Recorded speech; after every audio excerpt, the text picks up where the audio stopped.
మాంసపు ముద్దలు, సీట్లలో అస్థిపంజరాలు, చెల్లాచెదురుగా మానవ అవశేషాలు. కర్నూలు బస్సు ప్రమాద ఘటనా స్థలిలో దృశ్యాలివి.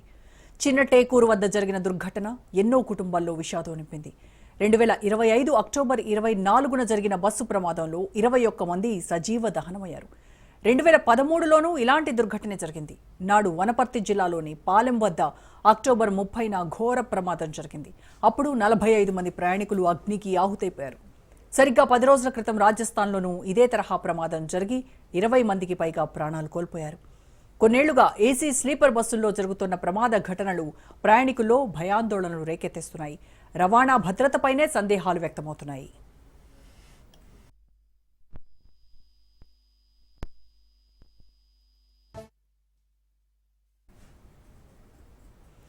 పర్మిషన్ ఒక దగ్గర, బస్సు తిరిగేది మరో దగ్గర. ప్రయాణికులను దోచుకునేది ఒక రాష్ట్రంలో, పన్ను కట్టేది మరో రాష్ట్రంలో.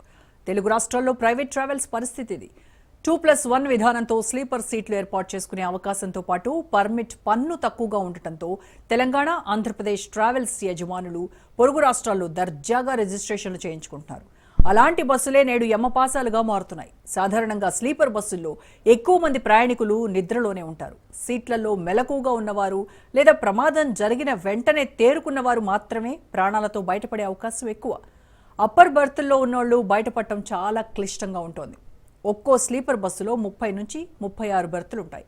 అదే మల్టీ యాక్సిల్ బస్సులు అయితే 36 నుంచి 40 మంది ప్రయాణించవచ్చు. ఒక్కో బెర్త్ 6 అడుగుల పొడవు, 2.6 అడుగుల వెడల్పులో ఉంటుంది.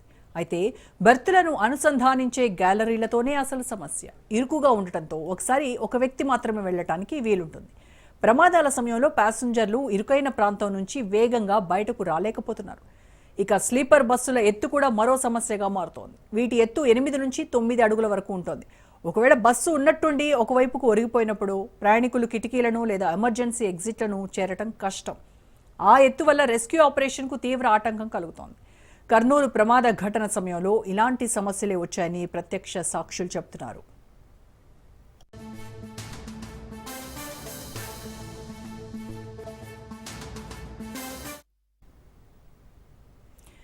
నిజానికి ఎవరైనా ప్రయాణం చేయాలంటే ఆ బస్సు ఎలాంటిది, ఫిట్నెస్తో ఉందా లేదా, మంచి బస్సేనా, బ్రేకులు సరిగా పడతాయా, ప్రమాదం జరిగితే ప్రాణాలతో తప్పించుకోవడానికి వీలవుతుందా, ఇలాంటివి ఏవి మనకు తెలియదు.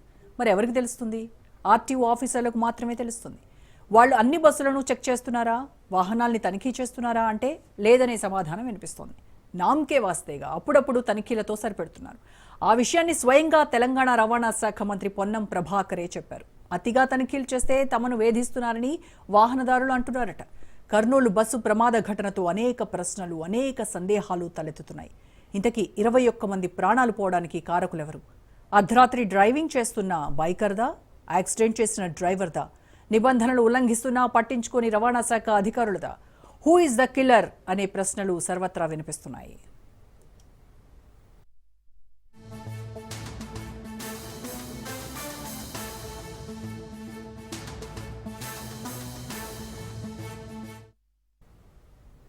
ఏసీ స్లీపర్ బస్సులను తొలుత పశ్చిమ దేశాల్లో నడిపేవారు. సిటీల మధ్య వినోద ప్రయాణాల కోసం మాత్రమే వినియోగించేవారు. ఆ తర్వాత ప్రజా రవాణాలో భాగమయ్యాయి.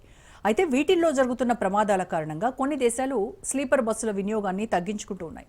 చైనాలో 2009 తర్వాత నుంచి 13 స్లీపర్ బస్సు ప్రమాదాలు జరిగి 252 మంది ప్రాణాలు కోల్పోయారు. దీంతో 2012లో స్లీపర్ బస్సుల రిజిస్ట్రేషన్లను నిలిపేసింది డ్రాగన్ కంట్రీ. అందుకే ఇండియాలోనూ బ్యాన్ చేయాలని కొందరు డిమాండ్ చేస్తున్నారు. రైట్, ఇక డిబేట్లోకి వెళ్లే ముందు ఒక షార్ట్ బ్రేక్ తీసుకుందాం. Stay tune.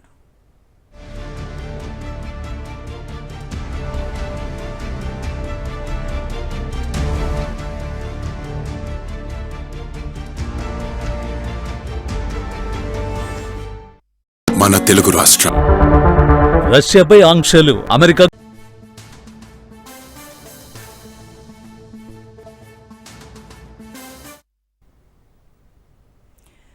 నిజానికి ఎవరైనా ప్రయాణం చేయాలంటే ఆ బస్సు ఎలాంటిది, ఫిట్నెస్తో ఉందా లేదా, మంచి బస్సేనా, బ్రేకులు సరిగా పడతాయా, ప్రమాదం జరిగితే ప్రాణాలతో తప్పించుకోవడానికి వీలవుతుందా, ఇలాంటివి ఏవి మనకు తెలియదు.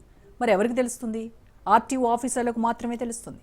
వాళ్ళు అన్ని బస్సులను చెక్ చేస్తున్నారా, వాహనాల్ని తనిఖీ చేస్తున్నారా అంటే లేదనే సమాధానం వినిపిస్తోంది. నామ్కే వాస్తేగా అప్పుడప్పుడు తనిఖీలతో సరిపెడుతున్నారు. ఆ విషయాన్ని స్వయంగా తెలంగాణ రవాణా శాఖ మంత్రి పొన్నం ప్రభాకరే చెప్పారు. అతిగా తనిఖీలు చేస్తే తమను వేధిస్తున్నారని వాహనదారులు అంటున్నారట. కర్నూలు బస్సు ప్రమాద ఘటనతో అనేక ప్రశ్నలు, అనేక సందేహాలు తలెత్తుతున్నాయి. ఇంతకీ 21 మంది ప్రాణాలు పోవడానికి కారకులెవరు?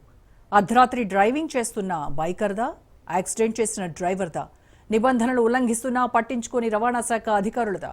హూ ఇస్ ద కిల్లర్ అనే ప్రశ్నలు సర్వత్రా వినిపిస్తున్నాయి.